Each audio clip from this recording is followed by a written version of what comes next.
All right, friends. So today I want to clear the air. If you've ever thought about moving to the greater Sacramento area, or maybe you've lived here like your whole life, like myself, you've probably heard a few, if not quite a few things about the area. Some of them are true, some of them are incredibly wrong, and some are just outdated, like old Yelp reviews from 2013 that somehow still show up even though the company's out of business. Now, I've lived here, worked here, and driven more backyards than I can count, and have had tons of conversations with people from everywhere: Bay Area, SoCal, New York, Massachusetts, the East Coast, and I've noticed the same handful of myths that keep coming up. So today we're breaking down the top 5 misconceptions about the greater Sacramento area. Hey, thank you so much for stopping by our channel. My name is Jake DeRosa with the DeRosa Real Estate Team. Now, as a resident here for over 49 years, coming on 50, and a real estate broker for 23, I've helped tons of families buy, sell, invest in properties, and we've come across many situations, and we absolutely love helping folks on the daily. And so if you like the content we're bringing, drop us a like. Also, ask questions, give comments. I love interacting with friends, so just drop them down below and follow our page. We love giving more value to more people. Now, with that said, let's jump back into today's content. All right, so today we're going to be talking about Sacramento County, Placer County, El Dorado County, pretty much the whole region. Think of this as kind of an insider's take, not the visit for 24 hours and make a TikTok version. So let's jump into it, and let's start with the one I hear the most. So misconception number 1, I hear it all the time: Sacramento, the greater Sacramento area is boring. You know what's boring is sitting in traffic on the 405 for 3 hours. Here, we've got a ton of options. The city of Sacramento alone has a packed calendar. I'm talking farm to fork festivals, second Saturday art walks. If you haven't been to that, you need to check it out. I've actually bought multiple pieces of arts, super cool people, food everywhere, aftershock festival, concerts in the parks. If you haven't been to any of the concerts in the parks, there's concerts in the parks all over. Old Town Roseville has concerts in the parks. Fair Oaks Village has concert in the parks. Downtown Sacramento, tons of opportunities. And that's just little things like that. I'm talking, you have a ton of opportunity outside the city. So like Placer County has summer wine tours in Loomis and Rockland. El Dorado County has apple season in Apple Hill, and the El Dorado Hills Town Center events has an incredible calendar that's packed. Auburn has the rodeo, Folsom has a rodeo. There's antique fairs, art walks, all kind of different things all across every area, which makes it really cool. And because Sacramento is the farm to fork capital, there's a lot of areas around us that are actually kind of joining in on that and really taking a lot of pride in that fresh food, good restaurants. So you start to see that all over the place. And then once you get into wintertime too, there's quite a few things. The holidays are great. So there's so much to do, and it just keeps growing. There's a lot of attractions that are coming to the area. Obviously, we just got the A's here for a few years. We'll see. You still have the baseball, the soccer. There's rumors of a surf park coming out in Roseville. I mean, just so much that keeps adding. So there's plenty to do here. And really, I mean, one of my favorite things I talk about all the time is you are right in the middle of multiple incredible areas. You're 90 minutes from Lake Tahoe, one of the most beautiful places in the country, in my opinion. I love Lake Tahoe. Just getting up there takes you away from the city, the area, and the beauty of it all, going on the lake, hiking, you know, if you're into snowboarding, skiing, all those things, you have options. You're 2 hours away from the coast, Whether that's San Francisco or you want to jump up and start hitting coastal cities, there's some incredible. Big Sur is one of my favorites. You're literally Mendocino. That's a little bit further. That's like a 3-hour drive. I mean, you've got some incredibly beautiful areas and peaceful areas that you can drive to. And in between all that, I mean, you've got rivers, you've got hiking trails, you got wineries and craft breweries, just a little bit of everything for everyone. And I've literally had weekends here where on Saturday I hit Hazel and go to the Sac State Aquatic Center, kayak the American River, right? Kayak the Folsom Lake over there. You have a lot of different options. Sunday, you go hit wine tasting in Amador. I mean, there's a lot to do in Sacramento, and it continues to grow. It's kind of the place where if you get bored, it's almost an accomplishment, right? So I think one of my favorite things to do around here, myself personally, is when we start getting into those spring and those winter months. I really enjoy, I have a passion for classic cars. I have a 67 Galaxy convertible, putting the top down, cruising up to the foothills, going into different areas, whether it's Auburn, a lot of car shows around the area. So it's really fun to do those types of things. And that weather, that spring and that fall weather are absolutely incredible for things like that. And that could be a lot of things, whether you're going hiking, whether you're doing out on the water, whatever that looks like, definitely opportunity there. Hey, one other thing that you have the opportunity for is we have a free relocation guide down below. Just drop the link, click on it, get a relocation guide. It's free 99 and we put a lot of work into it. So if you want to learn more about the area, just drop it down. There's a link down there. Click on it, fill out some information, and you will get it. And let's jump back into it. So here's misconception number 2. It is too hot here. All right.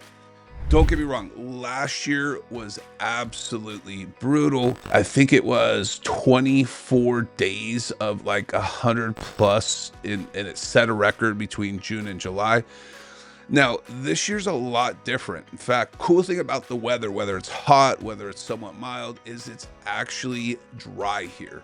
So summers can get into triple digits. This year, it's just been nothing last year. Like last year, there was actually 2024 had 45 days at 100 degrees or higher, the most in recorded history. There was 20-day stretch that was averaging over 103 degrees. And so we're getting a bad rap on the weather as far as the heat goes. And again, I always, year to year, it's going to change. Yeah, we can get hot here. I've been here all my life, and we're ready for the summer. It's funny. Can't wait till summer when it's hitting about January, February, and then July and August, people are talking about, hey, gosh, I'm over this summer. I can't wait for the fall. But hey, it is what it is. This year, we've only had about 7 days over 100 degrees since June, and only 2 of them were in June. The one that hit triple digits compared to 16. So one day we've had triple digits, maybe a couple more than that, but it's very, very mild. And really, it was the 12th coolest July on record this year in 2025. So it's not just mild, it's patio weather in the middle of summer. Now, that's not always common, but we definitely still get that heat wave. I'm curious to see what is it, September and October do. So if you're coming from like San Diego, you're going to notice the dry heat, but we still know the drill. Early morning walks, shaded patios in the evening, and always knowing where the nearest pool, river, or lake is if you want to get out and cool down. So the upside of this, no humidity.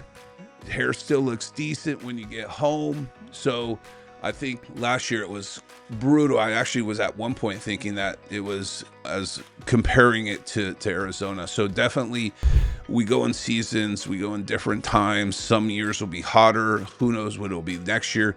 But just know that the weather out here is really great. I love the fall weather. I love the spring weather. And so you got seasons, and that's what's really cool about the area. Now for the question of the day, where are you from? I want to know who's listening, who's watching. Would love for you to leave your answer in the comments below. I want to hear what you have to say. Also, if you have any questions or thoughts, you can leave those in the comments too. Even better, just shoot me a text, call, or email me. My information should pop up below. Number 3, there's no job market out here. So I've heard that before, and I don't know who's trying to say that. It's really an old stereotype. It used to be where all we had was state jobs. So we've got a lot of state government jobs. We also have a lot of other opportunities as well. So healthcare, we've got UC Davis Medical Center, Sutter Health, Dignity Health, and they're popping up hospitals all over the place out here. So it's actually a lot of opportunity coming to the area. They just hit the new development there, the hospital along with the campus there. A lot of new stuff coming, a lot of growth happening. You've got tech that's growing in Folsom, Roseville, Bay Area transplants, bringing companies here. You got Sac State, Sierra College, a ton of school districts, logistics companies, Amazon, UPS, FedEx hubs. And one of the biggest booming, because we're growing so much, because we're building commercial, we're building residential, you've got construction and trades that are just killing it out here. So there is a lot of opportunity. Now, you also used to have the remote work, kind of changed the game out here. People living in Rockland or El Dorado Hills who lived in San Francisco, but I think the remote work, a lot of those people are getting called back. So we'll see what happens with that.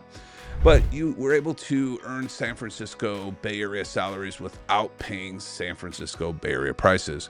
Plus, one of the cool things is if you're in agriculture, wine, or farm to table hospitality, you are actually living in one of the best regions in the country for it. So this isn't a job desert. It's actually a smart place to build a career. With the bonus, you could still buy a house and not feel like you're selling a kidney to do it, compared to, say, Southern California, San Diego, Bay Area. A lot of those places, you literally are getting surgery to be able to put a down payment on things out there. So definitely love it. I've actually we're going to have some of my past clients who I've helped buy, who were Bay Area transplants, actually share some real life stories. Those are going to be coming up in a couple episodes, so keep an eye out for that, and just give you some insider thoughts around that and what that looked like for them, what they expected when they moved here, what they didn't expect, things like that. So number 3 is there's no jobs. Guys, it's Jake, and as much as I love making these videos, there's one thing I love more, and that's helping families and people from across the U.S. make the move here to the greater Sacramento area. I've helped countless families make that move. So whether you're coming out next week, this week, next month, or even next year, don't hesitate to reach out. My contact information is right here on the screen and linked in the description in case you missed the on-screen pop-up. I look forward to helping you and your family move out to the greater Sacramento area. Cheers. Number 4 is it's not affordable.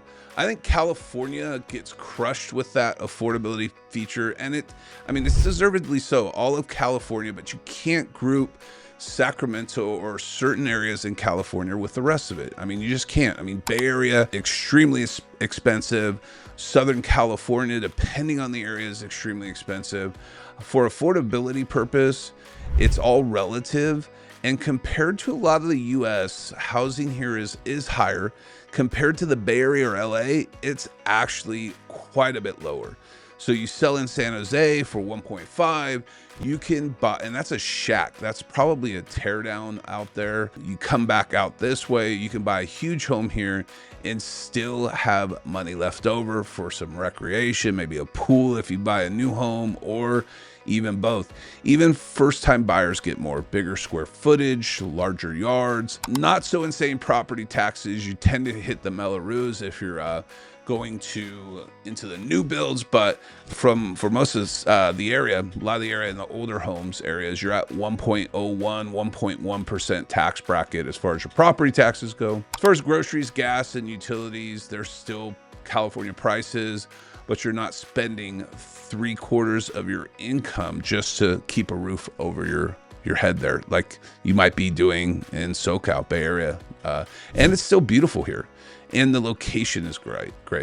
You got all kinds of different options here. Urban lofts in Midtown, suburban neighborhoods in Roseville, Elk Grove, Folsom, new home master plan communities, all the way up to foothill properties in Auburn, Placer, with land and views. So you have a lot of options out here. It feels like your dollar is going to stretch further here compared to different regions of California. Yeah, California is going to be higher than Ohio. California is going to be higher than Midwest. I don't know if it's higher than New York, Boston, but hey, compared to the rest of the state, Sacramento and the surrounding areas are great options, and they're great opportunities out there. So misconception number 5 is that it's just a stopover.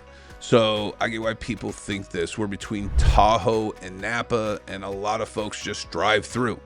But living here is actually really different. So you have a lot of neighborhoods that have different personalities. Fab 40s, Fair Oaks, Carmichael, a lot of cool places, a lot of awesome areas out here. You got areas like Folsom, which has lake life. You've got a multitude of lakes if you love to fish, if you like to kayak, if you like swim. I mean, a lot of different areas. Rockland, Roseville, family-friendly communities with big parks. East Sacramento, tree-lined streets, local coffee shops on every corner. Just kind of a vibe. El Dorado Hills, sunsets that look like a postcard. I mean, you have a ton of different vibes and different neighborhoods out here. It's the kind of place you plan to stay for a year, and then 15 years later you're still here because you chose to stay. So kind of cool. Schools are solid, there's space to breathe, and you're close enough to big destinations without having to live in them. So gosh, you've got Napa down the street. When I say down the street, we're talking an hour and a half. I mean, you've got some incredible wineries, incredible getaways out there. You have the ocean up there in the coastal region up by the Bay Area. One of my favorite, again, like I said earlier, Big Sur, Mendocino, Santa Cruz. I mean, those are short drives away. And if it gets too hot here, you just cruise up to one of those places because you have a 20-degree differential, and it could be a day trip. I've gone to Lake Tahoe, had lunch, kicked back for a little bit on the beach, and then drove home. So it's not something that's crazy, and it's really a great opportunity with the area. So 5 big misconceptions about the greater Sacramento area and why they don't tell the whole story. I mean, it's not perfect, no place is, but if you really want to get to know it, it might surprise you how much it has to offer. If nothing else, at least now you know we're more than just a pit stop off I-80 or I-5. So come give us a call, drop a comment, drop some questions. Would love to answer anything for you. Until next time, you all are awesome. Appreciate you staying here.